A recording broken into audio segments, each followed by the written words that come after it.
Depuis le début de la quarantaine, est-ce que tu es devenu propriétaire de biens actifs ou tu es resté propriétaire de biens passifs? Ou si je devrais utiliser un autre langage, est-ce que depuis qu'on est rentré en quarantaine autour du monde, depuis qu'on deal avec le virus, est-ce que tu es devenu un consommateur de biens actifs ou bien tu es resté un consommateur de biens passifs? Qu'est-ce que j'entends exactement par là? Bienvenue à Plafond Investisseur, c'est ton Terence avec une autre vidéo qui va aider la communauté afro à enfin devenir de plus en plus compétitif. Et sans trop tarder autour du sujet, qu'est-ce que j'entends exactement par consommateur de biens actifs ou bien consommateur de biens passifs? Eh bien, ce que je veux dire par là, c'est est-ce que depuis que nous sommes en quarantaine, en confinement autour du monde, ici au Canada, est-ce que depuis ce moment-là, tout ce que tu achètes, c'est de l'argent qui sort de tes poches ou bien tout ce que tu achètes fait rentrer de la valeur dans tes poches? Qu'est-ce que j'entends exactement par là? Eh bien, je vais te donner un exemple simple. Fait que depuis le confinement, est-ce que quand tu as reçu l'aide du gouvernement, ici en Europe, en Amérique, désolé pour l'Afrique, mais ici, mettons au Canada, depuis que tu as reçu l'aide du gouvernement, est-ce que c'est ça que tu as couru acheter en premier? Parce que ça, c'est un bien de consommation passif. Qu'est-ce que j'entends par passif? Ça veut dire que c'est un item qui fait sortir de l'argent de tes poches sans rapporter une plus grande valeur. Fait que cette paire de souliers-là, si je la prenais, mettons, comparée à une Jordan, elle n'a pas de valeur. C'est juste une paire de souliers. Ça coûtait combien? L'équivalent de 150 voire 200 dollars. Fait que c'est 200 dollars qui sont sortis de ma poche et qui ne rentreront plus. Fait que chaque fois que je porte ces paires de souliers-là, elles perdent de la valeur. Fait que là, je consomme un bien passif. Qu'est-ce que j'entends par un bien actif? On va rester dans l'exemple de la Nike, de la paire de souliers.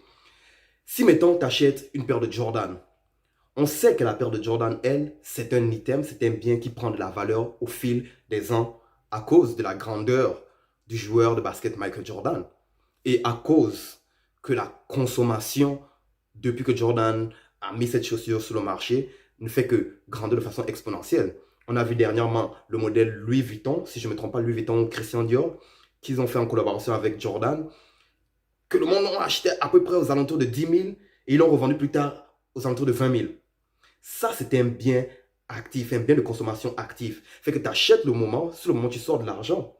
Mais sur une période donnée, courte ou à long terme, c'est un actif, c'est un bien, c'est un item qui continue à prendre de la valeur et à un moment donné, quand tu vas vouloir t'en débarrasser, tu vas avoir une plus-value qu'au moment où tu l'as acheté. Ça, c'est un bien de consommation actif. Nous sommes entourés par tellement de biens de consommation actifs. Malheureusement, notre génération a perdu de vue ces biens-là. Pourquoi? Parce que nous sommes tout simplement bombardés tellement 24 sur 24. C'est limite s'ils le font même pas dans nos rêves, genre. Ils nous bombardent de spots publicitaires encore et encore et encore. Achetez, achetez, achetez, achetez. Fait qu'ils ont créé une génération dépendante à la consommation comparée aux générations précédentes, aux générations de nos parents, nos arrière-grands-parents. Eux, ils n'avaient pas besoin de stresser sur le faire paraître. Ils n'avaient pas besoin de stresser sur détenir la dernière Tesla, détenir le dernier iPhone, Samsung, détenir la dernière Jordan ou le dernier sac Louis Vuitton ou Michael Kors. Ils n'avaient pas ce stress-là. Fait qu'ils pouvaient plus focaliser leur rentrée d'argent sur des investissements à court ou à long terme. Mais notre génération est rendue dans ce cercle vicieux de consommation, que c'est consommer, consommer, consommer, consommer, consommer, que chaque fois qu'on s'en va même acheter un item, on ne se demande plus, ai-je besoin de cet item-là? Ou ai-je envie de cet item-là? Qu'est-ce que j'entends par là? Prenons tout simplement, mettons, le papier hygiénique. Admettons le papier hygiénique, je veux dire. Le papier hygiénique, c'est un besoin, c'est pas une envie. Tu as besoin du papier hygiénique. Mais quand tu décides plutôt d'aller acheter la dernière sortie de Fashion Nova ou la dernière sortie de Yeezy, on s'entend que ça, c'est une envie. C'est une envie qui a été stimulée par un relâchement de dopamine, d'endorphine dans ton cerveau qui te fait penser que tu as besoin de ça. Mais tu n'as pas vraiment besoin de ça parce qu'on s'entend que une fois que tu vas acquérir cet item-là, ce produit-là, ce n'est pas un item, un produit qui va changer ta catégorie sociale. Ce n'est pas un item qui va t'aider à monter les rangs sociaux dans ton travail. Ce n'est pas un item qui va t'aider à gagner plus d'argent. Ce n'est pas un item qui va te rendre plus confident, plus intelligent. C'est juste un item qui va te faire dépenser, qui va te faire sortir 1 000, 2 000 dollars de tes poches. Et une fois cet argent parti, tu ne vas plus le regagner. Parce qu'une fois la paire de souliers, une fois, je ne sais pas, l'ensemble Fashion Nova déchiré ou taché, l'argent, il est parti, il est fini là. C'est ça le piège de notre société, de notre génération, devrais-je plutôt dire.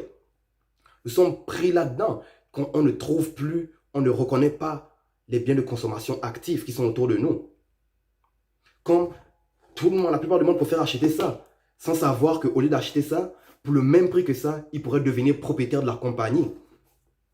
Tu pourrais te retrouver dans la position dominante de propriétaire de la compagnie Nike, de la compagnie Adidas, qui fait les Yeezy, la compagnie Fashion Nova. Non, Fashion Nova n'est pas encore introduite en bourse. Il y a la possibilité de le faire. Mais on ne le sait pas. On va juste acheter un item parce que c'est consommer, consommer, consommer, consommer, consommer. Alors que derrière, il y a deviens propriétaire, deviens propriétaire, deviens propriétaire, deviens propriétaire en même temps. Mais comment devenir propriétaire et en même temps jouir des biens de consommation passifs qui nous entourent?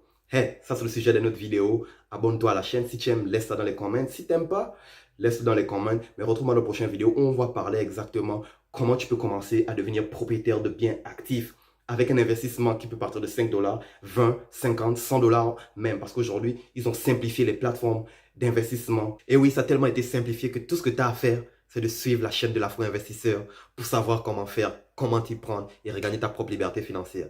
À plus pour plus de secrets de l'Afro-Investisseur.